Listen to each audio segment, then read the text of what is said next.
In these problems, we're being asked to recognize the graphs of some exponential functions. If we take a look at this first one, we've got f of x equals 4 to the x power. And I think the easiest way to go about these problems is just to go ahead and make a chart. Let's make a chart of x values and 4 to the x values, and those will be the points on the graph that we can look for. After a while of doing this, you'll probably start to recognize these functions and be able to do this much more quickly.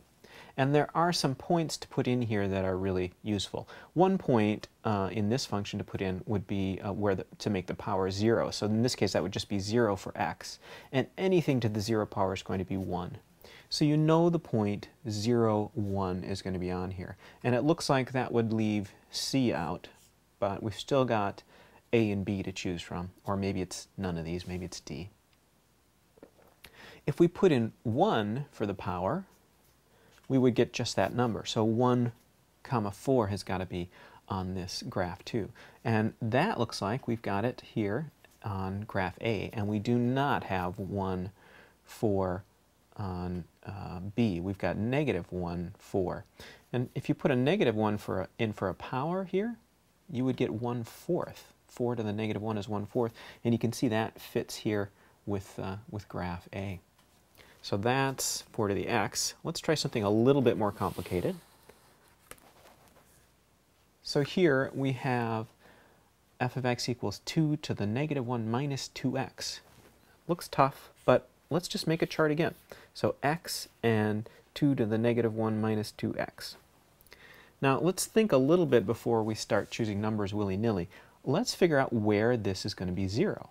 What would I put in for x to get 0 here? And what I'd put in for x to get 0 is actually negative 1/2, because negative 1/2 times a negative 2 would be a positive 1, and we'd get 0 there. So negative 1/2 for x is going to lead to a 0 power on the 2, which turns it into 1. So let's see, where have we got negative 1/2 and 1? Looks like that fits with A. Doesn't fit with B. Looks like it fits with C, and maybe it fits with D. Well, let's go on here. Now, where would this power equal 1? What would we put in here for this power to equal 1? So I would put in a negative 1 for x. I'd get a positive 2 there. So, and that would become a positive 1. So negative 1 is going to put a 1 in, as the power of this 2, which would mean it would be the number itself. So we've got a negative 1 comma 2. So where have we got negative 1, 2? That looks like right here, and I don't see that on the other graphs. Let's just try one more point. Let's go to the positive side of x here. What happens if you put in, oh, I don't know, 1 for x? If we did that, we'd get negative 1 minus 2. So that'd be 2 to the negative 3rd power, which would be 1/8. So does it look like we have 1 and 1/8? Yeah, and in fact that line gets closer and closer to 0 without ever touching it. And here it continues to go up. So it looks like C is going to be our answer.